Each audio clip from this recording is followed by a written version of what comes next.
Now, I have another story that the car reminded me of. One time I had just become a faculty member at Sam Houston State University, and I was on campus. I don't even remember where I was going, but I got lost, and I get lost everywhere I go. I am directionally challenged. I get lost in the car. The GPS doesn't really help me that much. I just get lost. I get lost walking around campus. And in this particular case, I had been there for like a month. I had no idea where I was. And so I was standing there, and, you know, in the midst of all these buildings. I had lost my way. I was kind of turning in circles, trying to figure out where I was. And this man came walking out of the building closest to me. He was dressed nicely. He had on slacks and like an SHSU polo type shirt. I think it was a Friday. But he was dressed nicely. He said, "Are you lost?" And I was like, "Yeah." I said, "I have no idea where I am. I mean, I know I'm on campus, but I'm trying to get to AB4, and I'm so confused. I've gotten myself all turned around, and I've been wondering for about half an hour." Now, I was also very pregnant at this time. I was about probably 7 or 8 months pregnant. So I was getting tired, and I was just ready to kind of sit down and not move anymore, like right there on the ground if I had to. And he said, "Oh, well, I'm about to head down to AB4. I could give you a ride." And I looked at him and I was like, "Well, you seem safe enough." So I said, "Sure, I'd like that. That'd be great if you'd give me a ride." So I followed him down, and he was parked really close to this building. I followed him down to his car. It was a little tiny sports car with 2 doors. It was like a long way down to the ground. I mean, when I got in the car, you felt like you're sitting on the ground. It's one of those kind of cars, but he was very polite. He opened the door. I climbed in, and when I got into the car, I had no idea, of course, who this man is, and he introduces himself as Mitch, and I said, "Hi, Mitch," and I said, "I'm Tricia," and he asked me, was I a student there, and I said, "No, actually, I work here. I'm on the faculty. I just was hired in the library science department." He said, "Oh, great, and how do you like it?" You know, just making small talk while we're driving. Well, as we're driving, I realized, being 8 months pregnant and kind of sitting way down low in a sports car, that it might be difficult to get up out of the sports car, you know, when the time comes for him to drop me off. And he says, "You know, I'm meeting a friend down at AB4, so this was just like meant to be that I would run into you because I can drop you off right where I'm picking him up." And I said, "You know what? You're so nice to give me a ride, but I have to tell you something. I am not going to be able to get out of this car without a little bit of help. I think you're going to have to either push me out or pull me out." My son is knocking on the door. Hold on. TJ, wait just a minute. Okay.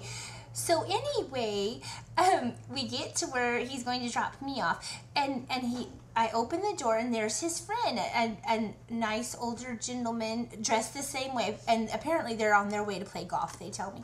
So anyway, I say, "Can I take your hand? Would you be able to help me out?" And he very politely, "Oh, of course," you know, gives me his hand, and he kind of pulls me out of the car.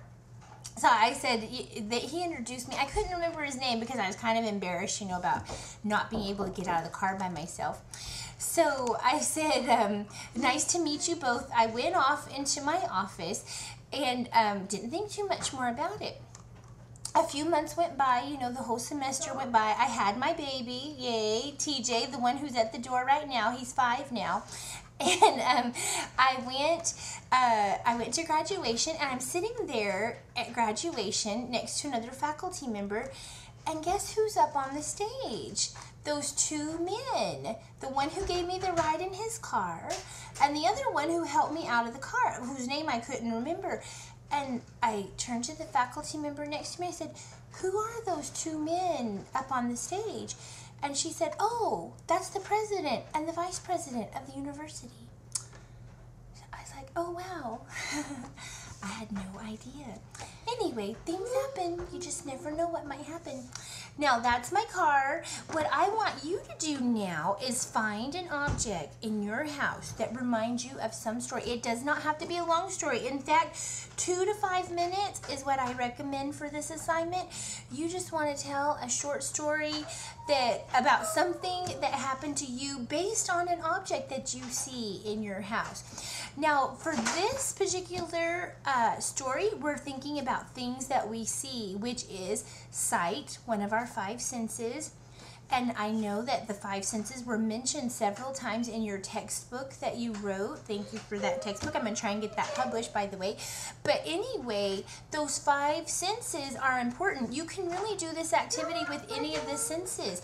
I've seen people take things, different kinds of smells, and you can bottle them in jars, or you can even use candles these days.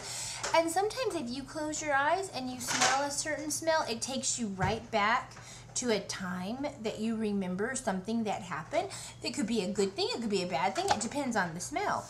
But your sense of smell often has memories attached to it of stories. Your sense of taste, I drink Diet Dr. Pepper a lot. I always think of my grandfather when I drink it because my grandfather was a big Diet Dr. Pepper drinker. In fact, that's where I first started drinking Diet Dr. Pepper.